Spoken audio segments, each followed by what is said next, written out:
Let's have a look at the slicer now. The slicer is a rather special visual, as I would call it, as it significantly improves the interactivity of our report. Now, to create the slicer, we need some more space, so let's first decrease the height right here and right there. And you can find the slicer, as all our visuals, in the visualization column. And here, this option. This is our slicer. Maybe let's make it a bit smaller here, this and like that. Something like this. So the special thing about the slicer is that it only contains one field in the end. You can see this right here. And as I was talking about interactivity, wouldn't it make sense for us to add our year field here, for example? Because as the slicer is all about interactivity, the slicer would be our option to select single years or specific years in our other visuals. Let me show you what I mean by that. So we go to the fact population table, and here we simply take our year column and put it right here, or add it to our slicer directly. And now you already get an idea of how the slicer works, because that's the default format of the slicer. And we have two options here. We first can specify a year, as we added the year column right here, a minimum value. So for example, 1990, right? So you can see this is immediately applied here in our left and right visual. And we can also add a maximum value like 2050, like this. Besides that, we have this adjustment option down here to change the maximum value or the minimum value up here. And just to bring this back to your minds, this interactivity only works as we have here in our format option interactions activated, right, for our two visuals. Otherwise, this wouldn't work. We activated that. Therefore, the slicer is a very nice way to make this whole page a lot more interactive. Of course, you're not limited to the years here.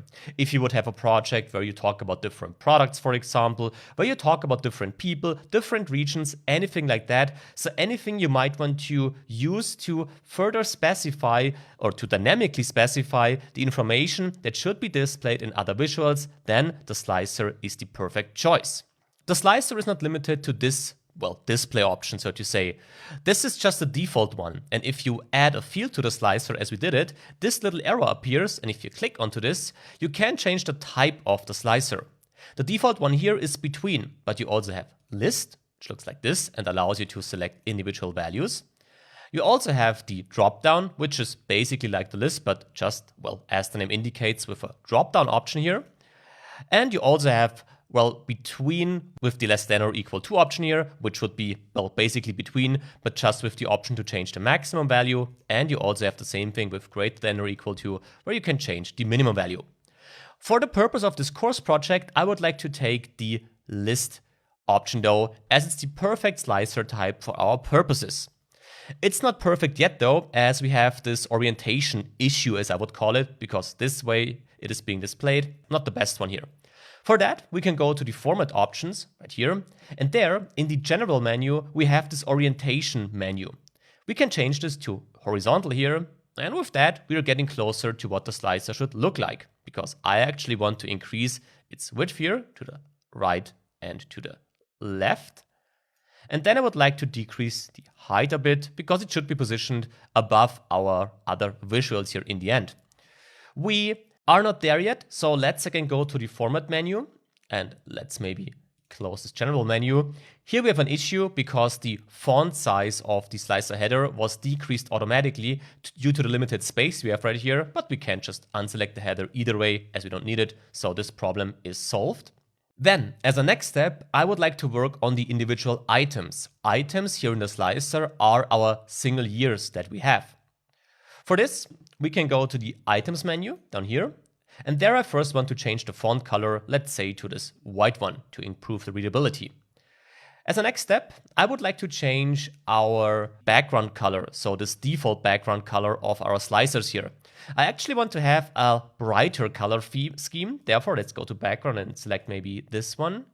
Yeah, that's a bit too bright, I guess. So let's select the next option here. Yeah, I think this looks nice, and especially if we now go for the slicer, you can immediately see the selected years, so 1978 here, 1983. So yeah, I think this looks better already. I'm still not happy with the items in general, because we should also, we don't need an outline, I guess, but we should increase the size a bit. Yeah, maybe like this, doesn't look too shabby, I guess. And with that, we are getting closer to what we want to achieve. If you would decrease the height, for example, you would also have this way of displaying it, but I actually prefer this one here, as we can select multiple years immediately. So with that, we can now select the different years. We can click through this menu here. So if we click here like this, and then we can select any year that we want to have. At the moment, we select a single year only though. If you look at the left visual here, you see now we have only the year 1999, now 2005, 1993, and so on. So this is a single selection that we have at the moment. You have selection controls though to further tailor how the slicer should behave. For this, we again go to the format options here, and there these selection controls are what we need.